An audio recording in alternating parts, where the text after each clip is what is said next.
did not get the puberty sex talk, right? And as I listen, I'm sorry. Sorry, it's not COVID. Don't worry. What? What you worry about? There's a screen.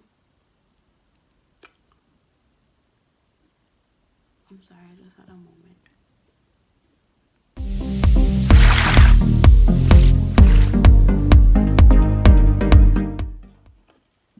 Hello.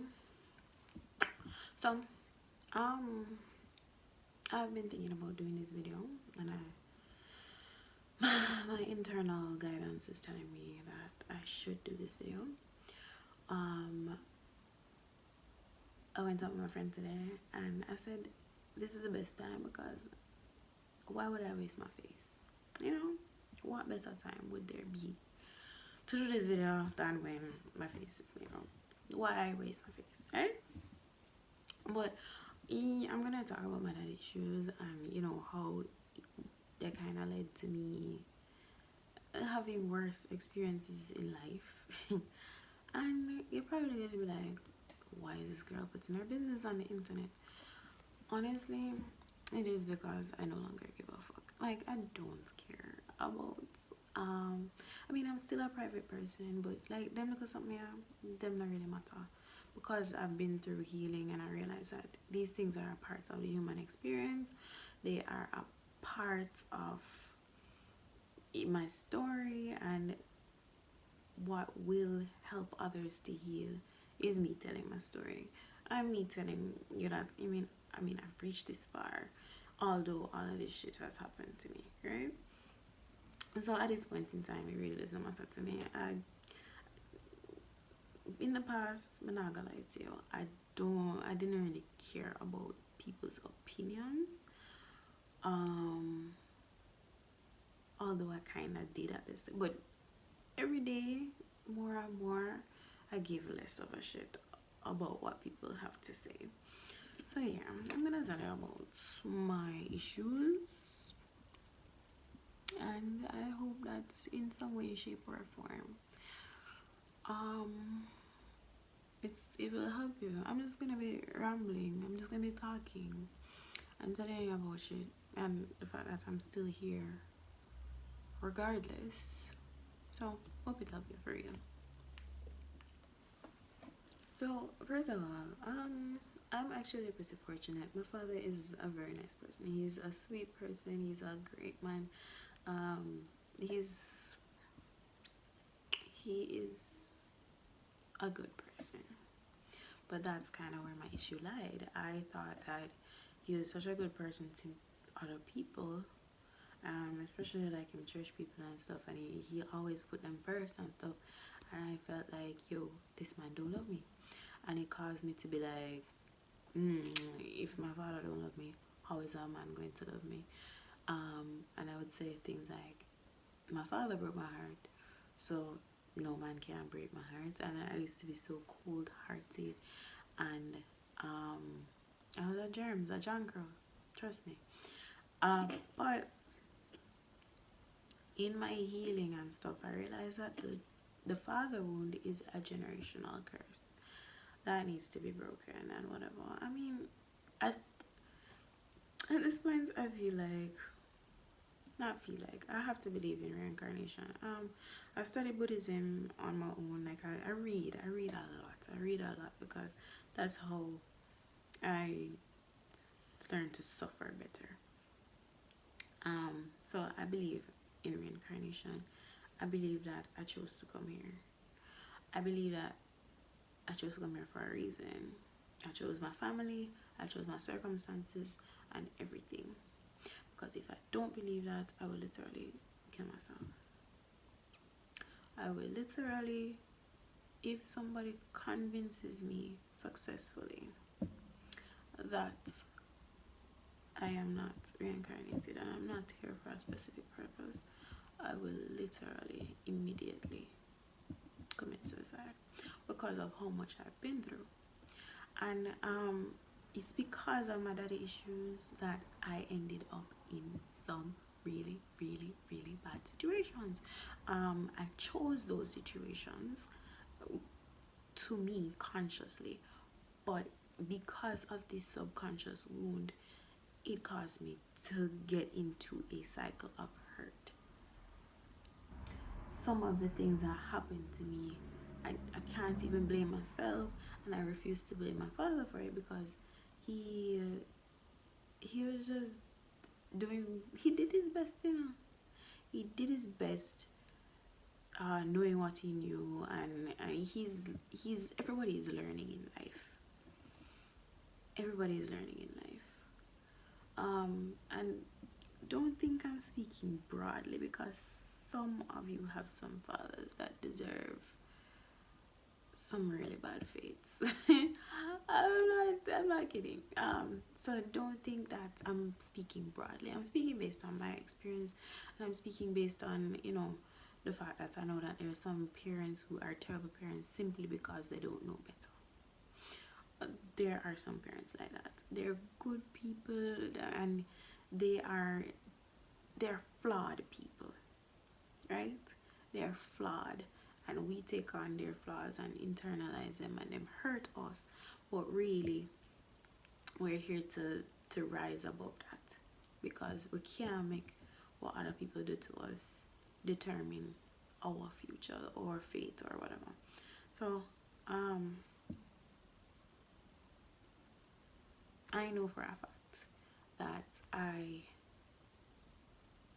became promiscuous because of my daddy issues. I did not have someone to guide me or protect me the way that I needed. I would go to my dad for guidance, or go to him with a problem, and he would either ignore it, not help me, or it would just become worse. And that caused me to have to learn to fend for myself. It caused me to have to just do this life thing on my own. It caused me to have to raise myself mentally. And in my raising myself mentally, of course, I'm a parent, and I'm gonna fuck up. I decided that what would be best for me is for me to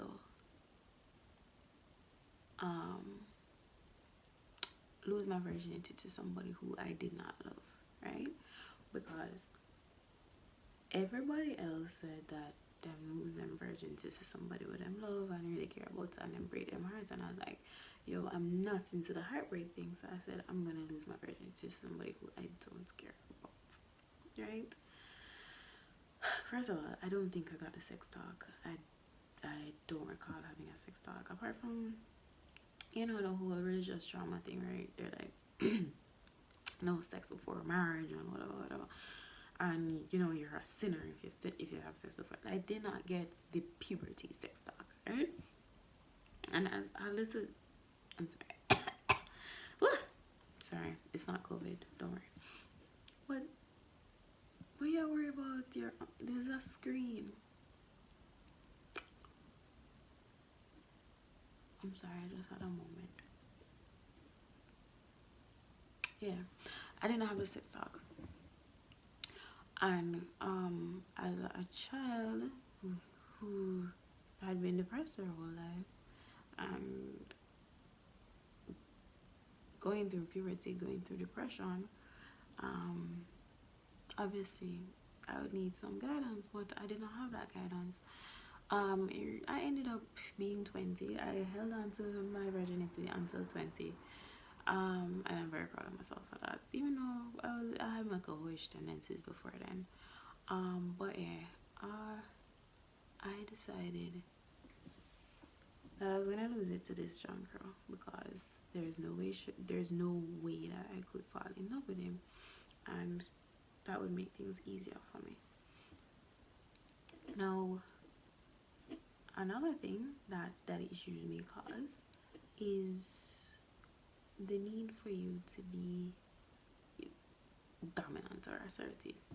And I realized that I had a buildup of masculine energy. Some people have a buildup of feminine energy, but I had a buildup of masculine energy. And I was like, I have the need to be in control and stuff. So I said, I'm not gonna make this idiot put me on my back. and say, oh, him conquer me, or he's my first or whatever, I'm going to ride. And the ride I did the first time I ever had sex, because I had a build-up of masculine energy. And funny enough, he always came about, oh, but I was your first time. And I kept on saying, brother, you know this. I don't give a fuck about you. And I literally only did it because I don't give a fuck about you. And it just didn't matter. And that brings me to the fact that, yo, some men just feel that you are something to be conquered. You're a tick off on a to-do list or something like that. And I mean, that's why I'm grateful for my daddy issues, because if if I never stayed away, I'm gonna stay, but literally would have been seething with more rage because of this man. But I'm just like, yo, you are proud that somebody who had never had sex before was the one to ride you. Like, to me that don't make no sense, but a lot of people don't make sense. Anyways, well, it was like the second or third time after that. No, this is where my bad decision come back to bite me. In the middle of sex, he took the condom off without my consent. Right? If you know anything about sexual assault, then you know that that is sexual assault. That should not happen. Right? And I think that's a reason why I did not blow up or defend myself as much as I should have at the time, is because I have really bad rage, and I was afraid that if I did something that made him do something that would make me more angry, I would do something that I would regret, or like I just didn't know how to handle it. Apart from, I was depressed, so I just decided to just continue with this because there was nothing mentally. I couldn't handle it. Mentally, I could not process it. Mentally, I could not properly deal with it at that point in time. I was running away from my home life. I was depressed, and I was just trying to find an escape. And the escape made things worse for me. And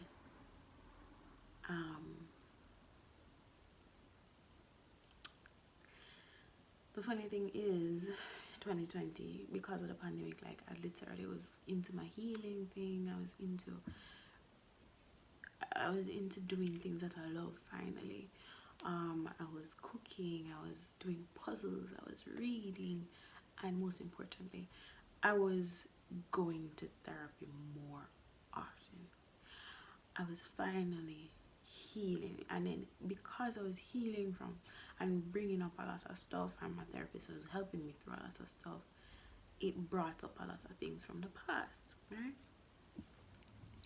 And this same nigga, by the way, he had a woman and another woman, right? And it was beyond me how he could find one person. Like, he's an abhorrent person, like disgusting. I didn't know how he find one woman for love him much as two, and it kind of haunted me because I was like, I did this to these women. I did this, even though at the time I justified it by saying, yo, I better me than somebody else, because like I literally do not, like, I'm not trying to steal him. I'm not trying to, like, I said to myself, yo, I better me than anybody else, and I'm not gonna do it with somebody else anyway. But that justification was wrong.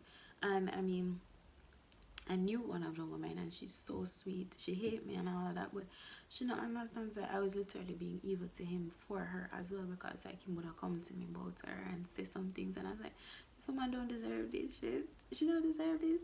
And I would be like, but I mean, that life is behind me now. But and that is why I'm able to talk about it, because I am healing.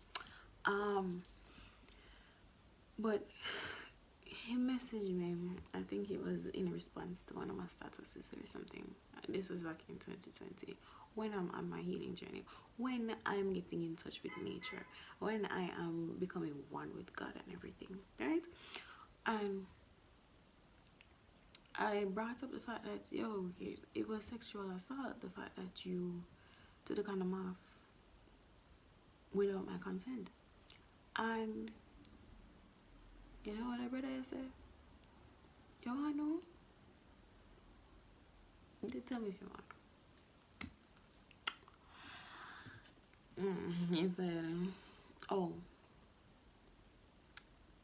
Anyways, have you done it wrong with anybody since then?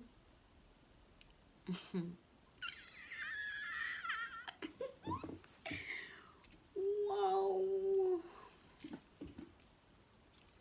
Here it was, me in my nice clean healing journey.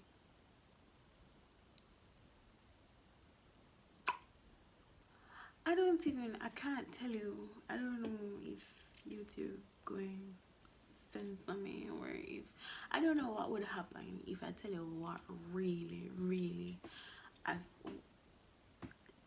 went through my mind or how I really felt about this man at point in time. But I know that, as I said, I was getting in touch with God. I was leaving religion behind and walking the spiritual path, and it reached this point where, and by the way, the weed did start lick differently. As a marijuana is a spiritual herb. It is spiritual. Alright? The weed did a lick one different way one day. And the rage just come up in me. I must say, God, I know, like I said to God, I know that vengeance is yours. It's in the Psalms. Vengeance is mine, I will repay. And I said, I know that vengeance is yours, but please deliver it into my hands. I said that because at this point in time, I was seething with rage. Now, here is another issue that I had. I have been raped, but, and the funny thing is, I say funny thing, it's not funny at all, but I'm able to mentally detach from a situation. I'm able to mentally just, I'm a logical being, and I'm able to detach from my emotions and stuff. So this brother, the only reason why I knew it was rape was because I was crying. Like, if I did not cry, then I would have just said, you know, it's just another day of me going through something I really shouldn't have gone through. I said to myself, you don't cry during sex, so obviously that was rape. Because I did say no. I did say no, you know. But even though I said no, I would have literally reasoned it away. I would have said, I didn't, like, that's not right. But I cried. Someone said, it has to be. And it was somebody who I know, which happens to a lot of women. But at least this somebody I know, when I brought it up to him, he apologized. And I thought about it, and I've thought about it a lot, and I said, yo, maybe him never mean it. And even if he did not mean it, I don't give a shit. I heard the apology and I accepted it. It made me feel okay. It made me feel better about it because he apologized. That brother had an opportunity to reflect on the person he was, what, 3-4 years ago. And he could have said sorry. This is a big grown fucking man. 14 years older than me. He could have said sorry. He could have reflected on his actions, but he did not. Right? Big dirty junk, right? But I'm on my spiritual path, right? I must say, I beg God for vengeance and whatever. And you know the funny thing is, that a few months later, when I was going manic, and I say manic, I'm gonna say manic and psychotic and whatever because those are psychiatric terms that I understand. I did psychology. I understand what I've been going through in psychiatric terms, but I also understand what I've been going through in spiritual terms as well. So I was manic that week, but spiritually, I know that some moon shit was happening to my head. Like the moon was affecting me psychologically, and I was going through something spiritually. A lot of spiritual things happened to me in that week. And I was listening to this song that was released around the time that I was dealing with this man. And it sounded so much like this, like the person was talking about this man. Like the details sounded so familiar. I've listened to this song so many times before, and suddenly when I'm going manic, or when things are happening to my brain that have never happened before, I'm listening to this song, and it literally sounds like this person is talking about this man. Now, if you think that somebody's talking to you or about you, it is a symptom. In a song or something like that, it is a symptom of schizophrenia, and I'm very open with it. I exhibit symptoms of schizophrenia or whatever. But I find it really suspicious that I only realized this song sounds a lot, or the words of the song sound very familiar after I prayed, right? And I mean, eventually I will speak more about the spiritual shit that I've been going through for the past year or two. But this is a part of my healing journey where we're gonna see if my prayers are being answered. Because if my prayers are being answered, then yours will be too. If I'm healing from my issues, then you will too. If I finally get the peace that I deserve, because I really deserve peace. I'm always working on myself. I don't blame my parents for my issues anymore, because as I say, I believe that I'm reincarnated. Nobody can understand whenever this cycle come to earth. I take responsibility for what has happened in my life, and I try to steer it in a certain direction. Now, I'm telling you that if you see my prayers answered one day, that you will be alright too.